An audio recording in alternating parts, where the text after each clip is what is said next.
ഇന്നലെ ഒരു simple cauliflower stir fry recipe ഇട്ടിരുന്നു. അത് ട്രൈ ചെയ്തിട്ട് ഫോട്ടോ അയച്ചിട്ടുണ്ട് Chinchu Rajesh. Thank you so much for trying. നിങ്ങളുടെ റെസിപ്പീസ് ട്രൈ ചെയ്താൽ മറക്കാതെ എനിക്ക് ഫോട്ടോ അയക്കണം. ഇന്ന് നമ്മൾ ബട്ടർ ചിക്കൻ പിസ്സയാണ് ഉണ്ടാക്കാൻ പോകുന്നത്. ബട്ടർ ചിക്കൻ ഇഷ്ടമില്ലാത്തവർ ആരാ? നോൺ വെജ് കഴിക്കുന്നവർക്ക് തീർച്ചയായിട്ടും ബട്ടർ ചിക്കൻ കഴിച്ചിട്ടുണ്ടെങ്കിൽ അത് ഇഷ്ടപ്പെടാതിരിക്കാൻ ചാൻസ് കുറവാണ്. നമ്മുടെ മലയാളികൾക്ക് ഇഷ്ടമുള്ളൊരു നോർത്ത് ഇന്ത്യൻ ഡിഷ് തന്നെയാണ് ബട്ടർ ചിക്കൻ. അപ്പോൾ കുറച്ച് ദിവസം മുമ്പ് ഞാനൊരു ഒത്തൻറ്റിക് ഡൽഹി സ്റ്റൈൽ റെസിപ്പി ഇട്ടിരുന്നു ബട്ടർ ചിക്കൻ്റെ. അത് അധികം പേര് കണ്ടിട്ടില്ല. ട്രൈ ചെയ്തിട്ട് നിങ്ങൾ വിവരം അറിയിക്കണം. ആ റെസിപ്പി തന്നെ യൂസ് ചെയ്തിട്ടാണ് ഈ പിസ്സ ഉണ്ടാക്കുന്നത്. അപ്പോൾ ഇത് പിസ്സ ഉണ്ടാക്കാൻ തുടങ്ങുന്നതിന് മുമ്പ് ആ വീഡിയോ ഒന്ന് ചെക്ക് ചെയ്യണം. എപ്പിസോഡ് 117 ആണ്. അപ്പോൾ ബട്ടർ ചിക്കൻ പിസ്സ ഉണ്ടാക്കാൻ വേണ്ടി ആവശ്യമുള്ള ഇൻഗ്രീഡിയൻസ് നേരത്തെ പറഞ്ഞ പോലെ എപ്പിസോഡ് 117 കണ്ടിട്ട് അതിലുള്ള അതേ അളവിൽ നമുക്ക് ബട്ടർ ചിക്കൻ പ്രിപ്പയർ ചെയ്ത് ആദ്യം വെക്കണം. പിന്നെ വേണ്ടത് 1.5 കപ്പ് ഗ്രേറ്റ് ചെയ്ത ചീസ്. ഞാൻ യൂസ് ചെയ്യുന്നത് ഒരു combination of cheddar cheese and മോzzarella ചീസാണ്. Cheddar ഇല്ലെങ്കിൽ മോzzarella ചീസ് മാത്രം യൂസ് ചെയ്താൽ മതി. 1.5 കപ്പ്. പിന്നെ കുറച്ച് ബട്ടർ വേണം ബ്രഷ് ചെയ്യാൻ. ഓലിവ് ഓയിൽ വേണം നമ്മുടെ ഡോ ഒന്ന് ഗ്രീസ് ചെയ്യാൻ. പിന്നെ ഫ്ലവർ വേണം, മൈദമാവ്, കുറച്ച് റവ വേണം. പിന്നെ ഒരു വലിയ സവാള നന്നായി ഡൈസ് ചെയ്തതും നമുക്ക് മുകളിൽ ഗാർണിഷിന് വേണ്ടി കുറച്ച് മല്ലിയില വേണം, നന്നായി കുത്തി അരിഞ്ഞത്. പിന്നെ നമ്മുടെ പിസ്സ ബേസിന് ആവശ്യമുള്ളത് 2 കപ്പ് ബ്രെഡ് ഫ്ലവറാണ് ഞാൻ ഈ റെസിപ്പിയിൽ യൂസ് ചെയ്യുന്നത്. ഇടയ്ക്ക് ഞാൻ പകുതി ബ്രെഡ് ഫ്ലവറും പകുതി മൈദമാവും എടുക്കാറുണ്ട്. ഇനി ബ്രെഡ് ഫ്ലവർ നിങ്ങൾക്ക് കിട്ടാനില്ലെങ്കിൽ മൈദമാവ് മാത്രം ഉപയോഗിച്ചാൽ മതി. 2 കപ്പ്. പിന്നെ ഉപ്പ് വേണം 2 സ്റ്റേജസിൽ ആഡ് ചെയ്യാൻ. 1/4 ടീസ്പൂണും ഒരു വലിയ നുള്ളും. 3/4 ടീസ്പൂൺ ഈസ്റ്റ് വേണം. നമ്മൾ അപ്പത്തിനൊക്കെ ചേർക്കുന്ന ഈസ്റ്റ് മതി. പിന്നെ 3/4 ടീസ്പൂൺ പഞ്ചസാര, 3/4 കപ്പ് ചെറു ചൂടുള്ള വെള്ളം, പിന്നെ 2.25 ടേബിൾ സ്പൂൺ ഓലിവ് ഓയിലാണ് പിസ്സ ബേസിന് ഏറ്റവും നല്ലത്. ഇതില്ലെങ്കിൽ സൺഫ്ലവർ ഓയിൽ വെച്ച് സബ്സ്റ്റിറ്റ്യൂട്ട് ചെയ്യാം.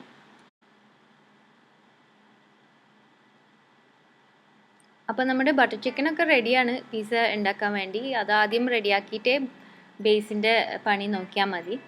അപ്പോൾ പറഞ്ഞിരിക്കുന്ന അളവിൽ ഈസ്റ്റും പഞ്ചസാരയും ആ ചെറു ചൂടുള്ള വെള്ളത്തിൽ 1 കപ്പ് ബോളിലോ ഒഴിച്ചു വയ്ക്കാം. ഒന്ന് ചെറുതായി മിക്സ് ചെയ്ത് കൊടുക്കാം.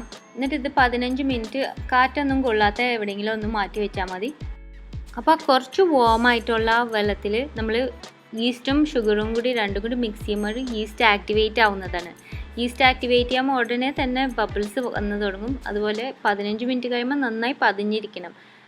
ഈ 15 മിനിറ്റ്സ് കഴിയുമ്പോൾ പതിഞ്ഞിട്ടില്ലെങ്കിൽ അല്ലെങ്കിൽ ആദ്യം തന്നെ ബബിൾസ് ഒട്ടും കാണുന്നില്ലെങ്കിൽ അതിൻ്റെ അർത്ഥം നമ്മുടെ ഈസ്റ്റ് പഴയതായിട്ടുണ്ട്, അല്ലെങ്കിൽ വെള്ളത്തിൻ്റെ ചൂട് കറക്റ്റ് അല്ലാത്തതുകൊണ്ടാണ്. ഒന്നില്ലെങ്കിൽ പുതിയ ഫ്രഷ് ഈസ്റ്റ് യൂസ് ചെയ്യണം, അല്ലെങ്കിൽ ഒന്നും കൂടി ട്രൈ ചെയ്യാം. വെള്ളത്തിൻ്റെ ടെമ്പറേച്ചർ കറക്റ്റ് ആക്കണം. കൂടുതൽ ചൂടും പാടില്ല, ചൂട് തീരെ കുറവും പാടില്ല. ഒരു 8-10 മിനിറ്റിലൊക്കെ നന്നായി പതിഞ്ഞ് ഇരിക്കേണ്ടതാണ്. കൂടി വന്നത് 15 മിനിറ്റ്. അപ്പോൾ അത് ഫ്രോത്തി ആവാൻ വേണ്ടി നമ്മൾ മാറ്റി വെച്ചിട്ടുണ്ട്, പതിഞ്ഞ് വരാൻ വേണ്ടിയിട്ട്. ആ സമയത്ത് നമുക്കൊരു വലിയ ബോളിലേക്ക്, ഡ്രൈ ആയിട്ടുള്ള ബോളിലേക്ക് നമ്മുടെ മൈദമാവ് അല്ലെങ്കിൽ ബ്രെഡ് ഫ്ലവർ ആഡ് ചെയ്യാം. അതിൻ്റെ ഒപ്പം ഉപ്പും കൂടി ചേർത്ത് നന്നായി ഇതുപോലെ ഒരു ഫോർക്ക് വെച്ച് മിക്സ് ചെയ്യാം. ഇവിടെ നമ്മുടെ ഈ സൊല്യൂഷൻ ആക്റ്റീവായിട്ട് പതിഞ്ഞ് തുടങ്ങിയിട്ടുണ്ട്. അത് വർക്ക് ചെയ്യുന്നുണ്ട്. ഇതുപോലെ നന്നായി പതിഞ്ഞ് വരണം. ഇത് നമ്മുടെ ഈ ബോളിലേക്ക് ആഡ് ചെയ്യാം. പിന്നെ നമ്മൾ പറഞ്ഞിരിക്കുന്ന അളവിൽ ഓലിവ് ഓയിലും കൂടി ചേർത്തിട്ടുണ്ട്. ഇത് ഇനി വേഗം ഒരു വുഡൻ സ്പൂൺ വെച്ചിട്ടാണ് ഞാൻ ഇളക്കുന്നത്. ആ മാവായിട്ടൊന്ന് ഒരുമിച്ച് കൂടി വരുന്ന വരെ മിക്സ് ചെയ്യണം. എന്നിട്ട് പിന്നെ കൈ വെച്ചിട്ട് ഒരു 5 മിനിറ്റ് നമുക്കിത് കുഴച്ചെടുക്കണം. നല്ലൊരു സ്മൂത്തായി തുടങ്ങും നമ്മുടെ ഡോ.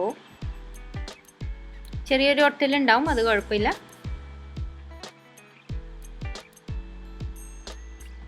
ഒട്ടൽ കൂടുതലുണ്ടെങ്കിൽ നമുക്ക് ശകലം മൈദാപ്പൊടി ഒന്ന് ഇട്ട് കൊടുത്തതിന് ശേഷം ഒന്നും കൂടി ഇതാക്കാം.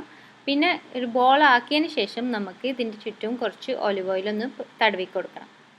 പറ്റുന്ന അത്രയും ഒരു സ്മൂത്ത് ബോളാക്കാം. എന്നിട്ട് നമുക്കിത് ഈ ബൗള് ക്ലിങ് റാപ്പ് വെച്ചിട്ട് നല്ല ടൈറ്റായിട്ട് റാപ്പ് ചെയ്ത് നല്ല വാമായിട്ടുള്ളൊരു സ്ഥലം, അല്ലെങ്കിൽ ഇപ്പോൾ വെയിൽ ഉള്ളിലേക്ക് കയറുന്ന വല്ല വിൻഡോ ഉണ്ടെങ്കിൽ ആ വിൻഡോ സൈഡിൽ വെച്ചാൽ മതി. 30 മിനിറ്റ് കഴിയുമ്പോൾ നമ്മുടെ ഡോ ശരിക്കും ഡബിൾ സൈസ് ആയിട്ടുണ്ടാവണം. ഈ സമയത്ത് നമുക്ക് ഓവൻ പ്രീ ഹീറ്റ് ചെയ്യാം. 200 ഡിഗ്രി സെൽഷ്യസ് പ്രീ ഹീറ്റ് ചെയ്തിട്ടുണ്ട് നമ്മുടെ ഓവൻ. എന്നിട്ട് നമ്മുടെ മൈദമാവിൻ്റെ ഈ പൊന്തി വന്നിരിക്കുന്ന നടുക്കൊന്ന് പഞ്ച് ഡൗൺ ചെയ്തിട്ട് അതൊന്ന് ഡീഫ്ലേറ്റ് ആവും.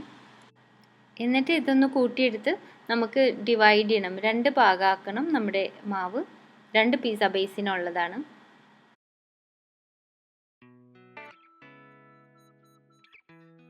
അപ്പോൾ ഇവിടെ ഞാൻ 2 പിസ്സ പാൻസ് എടുത്തിട്ടുണ്ട്. മീഡിയം സൈസ്ഡ് ആണിത്. ഇത് പിസ്സയ്ക്ക് വേണ്ടി വാങ്ങിക്കുന്ന പാൻസാണ്. ഒരെണ്ണം കുറച്ചും കൂടി ഡീപ്പ് പാനാണ്, ഒരെണ്ണം ഷാലോ പാനാണ്. ഇതിലുണ്ടാക്കുമ്പോൾ നല്ല ഈവൻ ബേക്കിംഗ് കിട്ടും. ഇതില്ലെങ്കിൽ സാധാരണ ഒരു സ്റ്റീൽ പ്ലേറ്റിലും ഞാൻ ബേക്ക് ചെയ്യാറുണ്ട്, ഒന്നും ഒരു കുഴപ്പവും ഉണ്ടാവാറില്ല. അപ്പോൾ പാനിലേക്ക് നമ്മൾ കുറച്ച് മൈദ പൊടിയും സ്പ്രിങ്കിൾ ചെയ്തിട്ടുണ്ട്. അതിൻ്റെ ഒപ്പം കുറച്ച് റവ, നമ്മൾ ഉപ്പുമാവൊക്കെ ഉണ്ടാക്കുന്ന ആ റവ, അത് അടിയിൽ കുറച്ച് വിതറിയിട്ടാൽ നമ്മുടെ പിസ്സ വിട്ട് കിട്ടാൻ കൂടുതൽ സിമ്പിളാണ്. അപ്പോൾ നമ്മൾ പിസ്സ ഡോ 2ആയിട്ട് ഡിവൈഡ് ചെയ്തിരുന്നു. ഇത് 2 പാനിലേക്കും സ്പ്രെഡ് ചെയ്ത് കൊടുക്കുകയാണ്. എൻ്റെ കൈ ചെറുതായിട്ട് ഒലിവ് ഓയിൽ പരത്തിയതിന് ശേഷം ഇത് കൈ കൊണ്ട് തന്നെ പരത്തി ഈ പാനിൻ്റെ ഷേപ്പിലാക്കുകയാണ് ചെയ്യുന്നത്.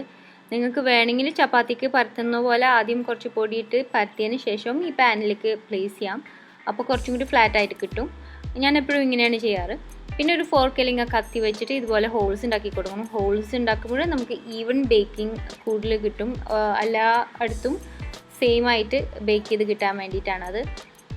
ഇനി ചെറുതായിട്ട് നമുക്ക് മെൽറ്റഡ് ബട്ടർ വെച്ചിട്ടൊന്ന് ബ്രഷ് ചെയ്ത് കൊടുക്കണം. ബട്ടർ ചിക്കൻ പിസ്സ ആണല്ലോ, അപ്പോൾ ആ ബട്ടറിൻ്റെ ഫ്ലേവർ കിട്ടാൻ വേണ്ടിയിട്ടാണ്. എന്നിട്ട് ഈ പിസ്സയ്ക്ക് വേറെ സോസൊന്നുമില്ല, കാരണം ബട്ടർ ചിക്കനിൽ നല്ല സോസൊക്കെ ഉണ്ട്.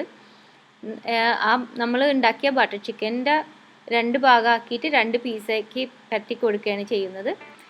ഇത് നല്ലൊരു ഹെവി പിസ്സ ആയിരിക്കും. ഇനിയിപ്പോൾ നിങ്ങൾക്ക് കുറച്ചും കൂടി ലൈറ്റായിട്ടുള്ള ടോപ്പിംഗ് മതിയെങ്കിൽ നമുക്ക് ക്രസ്റ്റിൻ്റെ അളവ് ഡബിളാക്കാം. അപ്പോൾ 4 പീസ് കിട്ടും.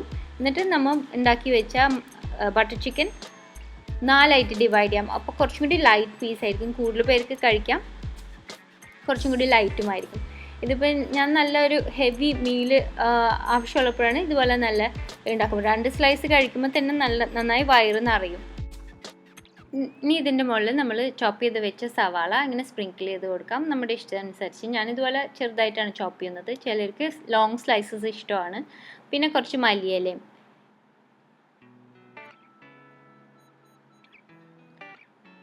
ഇനി നമുക്ക് ചീസ് ആഡ് ചെയ്യാം. എൻ്റെ മോൾക്ക് ചീസ് ഭയങ്കര ഇഷ്ടമായതുകൊണ്ട് കുറച്ച് നല്ലോണം ചീസ് ഇടുന്നുണ്ട്. ചീസ് നിങ്ങളുടെ ഇഷ്ടത്തിനനുസരിച്ച് വെക്കാം. എന്നിട്ട് പ്രീ ഹീറ്റഡ് ഓവനിൽ ഒരു 15 to 20 മിനിറ്റ്സിൽ ബേക്ക് ചെയ്ത് കിട്ടേണ്ടതാണ്. പല ഓവനും വ്യത്യാസം ഉണ്ടാവുന്നതാണ്. അപ്പോൾ നിങ്ങൾ നിങ്ങളുടെ ഓവൻ അനുസരിച്ചിട്ട് പെരുമാറണം. ഇപ്പോൾ പല ഹസ്ബൻഡ്സും പല തരമല്ലേ, ചിലർ ചൂടന്മാരാണ്, ചിലർ തണുപ്പന്മാരാണ്. അപ്പോൾ അതനുസരിച്ച് വേണം നമ്മൾ ടെമ്പറേച്ചർ അഡ്ജസ്റ്റ് ചെയ്യാൻ നമ്മുടെ. അപ്പോൾ ഞാൻ എൻ്റെ ക്രസ്റ്റ് ഒന്ന് പൊക്കി നോക്കും. ആ ടൈം കഴിയാറാവുമ്പോൾ ക്രസ്റ്റിൻ്റെ അടിഭാഗം നല്ല ഗോൾഡൻ ആയിരിക്കണം. തീരെ ബ്ലാക്ക് കളറൊന്നും വരാൻ പാടില്ല. നല്ല പെർഫെക്റ്റ് ക്രസ്റ്റായിട്ട് കിട്ടിയിട്ടുണ്ട് നമ്മുടെ പിസ്സ. അതൊന്ന് ചൂടാറിയതിന് ശേഷം ഞാൻ പാനിൽ നിന്ന് മാറ്റി നമുക്ക് സ്ലൈസ് ചെയ്തെടുക്കാം. നല്ല ബട്ടർ ചിക്കൻ പിസ്സ റെഡി ആയിട്ടുണ്ട്. ഇതിൻ്റെ മണം കേൾക്കുമ്പോൾ തന്നെ എൻ്റെ 2 പിള്ളേരും ഓടി വരും. വലിയ ബുദ്ധിമുട്ടൊന്നും ഇല്ല കേട്ടോ, നിങ്ങൾ വിചാരിക്കുന്ന അത്ര. നല്ല ഈസി ആയിട്ട് നല്ല ക്രസ്റ്റ്, നല്ല ബട്ടർ ചിക്കൻ, മൊത്തത്തിൽ നല്ല ബട്ടർ ചിക്കൻ പിസ്സ. ട്രൈ ചെയ്ത് നോക്കിയിട്ട് വിവരം അറിയിക്കണം. ഞാനിതിൻ്റെ മുകളിൽ കുറച്ചും കൂടി ചോപ്പ് ചെയ്ത സവാള ആഡ് ചെയ്തിട്ടാണ് കഴിക്കാറ്. നല്ല ടേസ്റ്റാണ് അത്. ട്രൈ ചെയ്താൽ ഫോട്ടോ അയക്കണം. അപ്പോൾ അടുത്ത പ്രാവശ്യം നല്ലൊരു റെസിപ്പി ആയിട്ട് വരുന്നത് വരെ thanks for watching and bye from Shana. പിന്നെ ഇതുവരെ സബ്സ്ക്രൈബ് ചെയ്യാത്തവർ മറക്കാതെ സബ്സ്ക്രൈബ് ചെയ്യണം. അതുപോലെ വീഡിയോസ് ഇഷ്ടപ്പെടുകയാണെങ്കിൽ ഷെയർ ചെയ്യാൻ മറക്കരുത്, കമൻറ്റ് ചെയ്യാൻ മറക്കരുത്, ലൈക്ക് ചെയ്യാൻ മറക്കരുത്.